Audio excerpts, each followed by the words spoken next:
بسم الله الرحمن الرحيم، والصلاة والسلام على رسوله الأمين سيدنا محمد وعلى آله وصحبه أجمعين.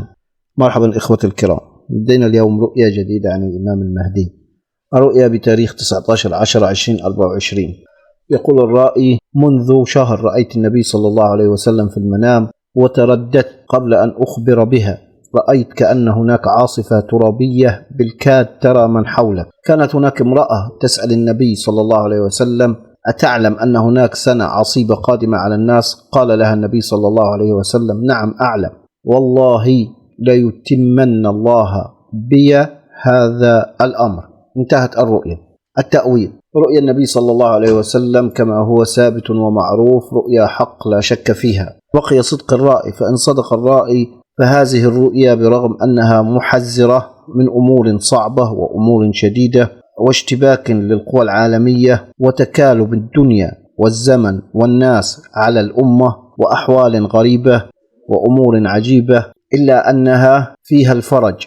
فالنبي صلى الله عليه وسلم يقول: نعم أعلم أن هناك سنة عصيبة قادمة على الناس، والنبي صلى الله عليه وسلم يؤكد ويبشر بعدها: ووالله تمن الله بي هذا الأمر.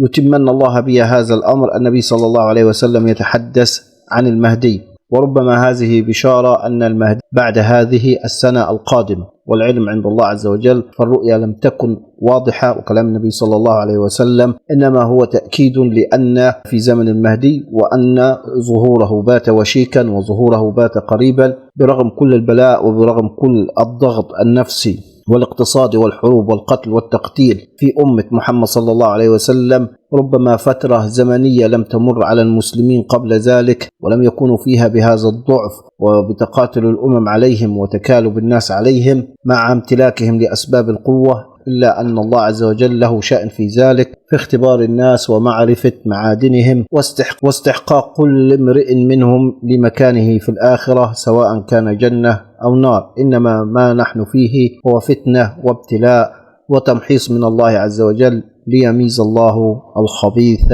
من الطيب.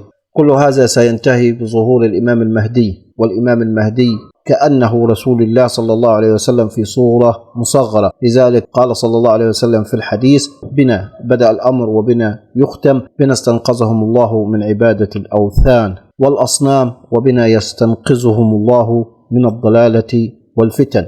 والرؤيا تؤكد على المؤكد أن ذلك يكون بظهور الإمام المهدي الذي بات وشيكا وقريبا جدا بمشيئة الله سبحانه وتعالى. وقول النبي صلى الله عليه وسلم: والله لا يتمن الله بي هذا الأمر، قول عجيب، ولا يمكن لصاحب الرؤيا تأليفه، ولا يمكن لصاحب الرؤيا اختراعه، فكأنه صلى الله عليه وسلم قاله في حياته ونقله لنا الرواه الصادقين. فهناك كلام بمجرد أن تنظر إليه استحالة أن يكون قاله أحد إلا النبي صلى الله عليه وسلم، منها هذه الكلمة. هذا ظننا في تأويل الرؤيا، والله أعلم، والسلام عليكم ورحمة الله وبركاته.